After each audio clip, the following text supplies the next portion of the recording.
Truth is making a comeback. America's Top Stories with Lisa K. Donner. There is evidence this week that those on the left are making every effort to channel Richard Nixon with the presidency of Donald Trump. Ironically, it is those very same players from the Watergate era who are at the forefront. This week, the much-heralded Bob Woodward book finally hit the stands. This after the legacy media has conducted a promotional campaign with almost endless coverage as if it were the greatest literary accomplishment since War and Peace. Unfortunately, the book reads much more like a work of fiction. Among the claims that Mr. Woodward makes in his novel are: former economic advisor to the president, Gary Cohn, reportedly snatched documents off Trump's desk. White House Chief of Staff John Kelly reportedly said about the president that he's an idiot. It's pointless to try to convince him of anything. He's gone off the rails and we're in crazy town.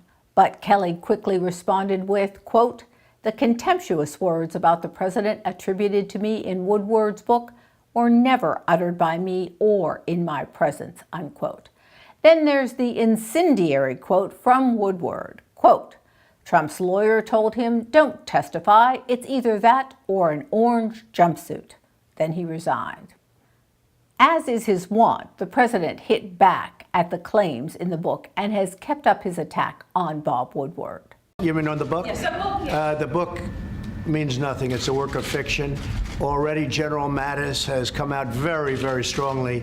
And I think you know General Mattis. He does what he wants to do. He's a very independent guy. He was insulted by the remarks that were attributed to him, and he came out with a very strong statement. I assume you read it. I hope you read it last night. General John Kelly, the same exact thing. He thought he was insulted by what they said. He's right here. He's insulted by, he couldn't believe what they said. And he put out a very, very strong statement, and many others, and other statements are coming out. The book is a work of fiction. If you look back at Woodward's past, he had the same problem with other presidents. He likes to get publicity, sell some books. But we have done more as an administration than any other administration in already less than 2 years. Graham, thanks for being with us today on Truth is Making a Comeback. You're welcome, Lisa. Nice to see you.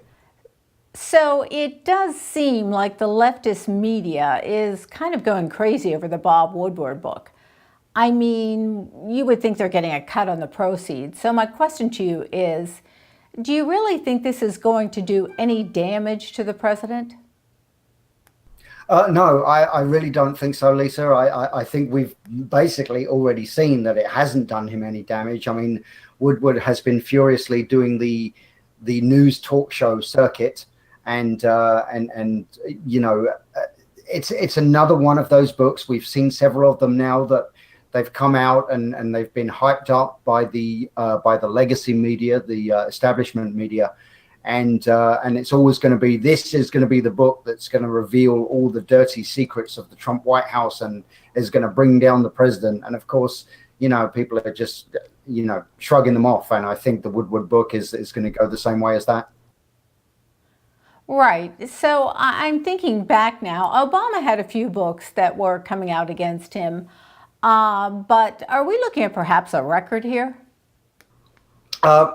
I certainly think so.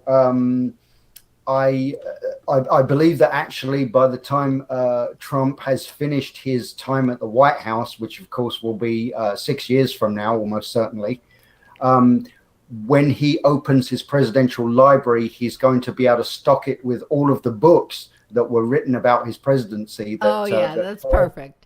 Tried and failed to bring him down.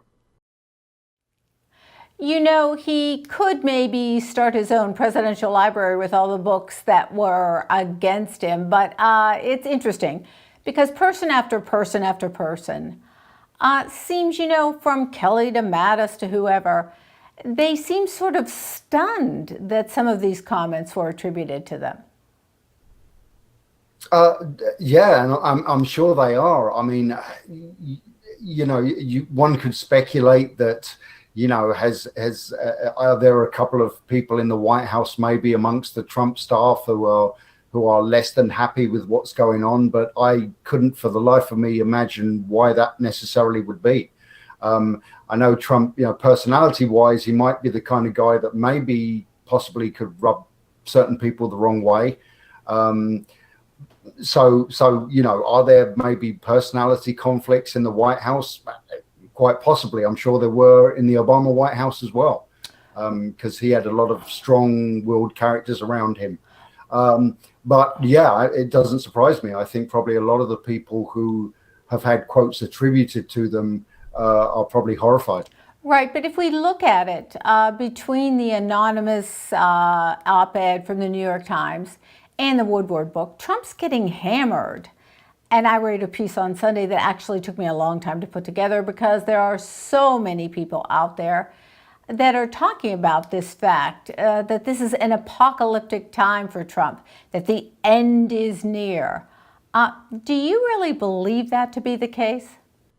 No, not at all. I just think that's silly. I think they are those people who want to see Trump gone are being wildly optimistic, and I think they're trying to keep their own spirits up by fueling their own wild fantasies of the Trump presidency going down in flames.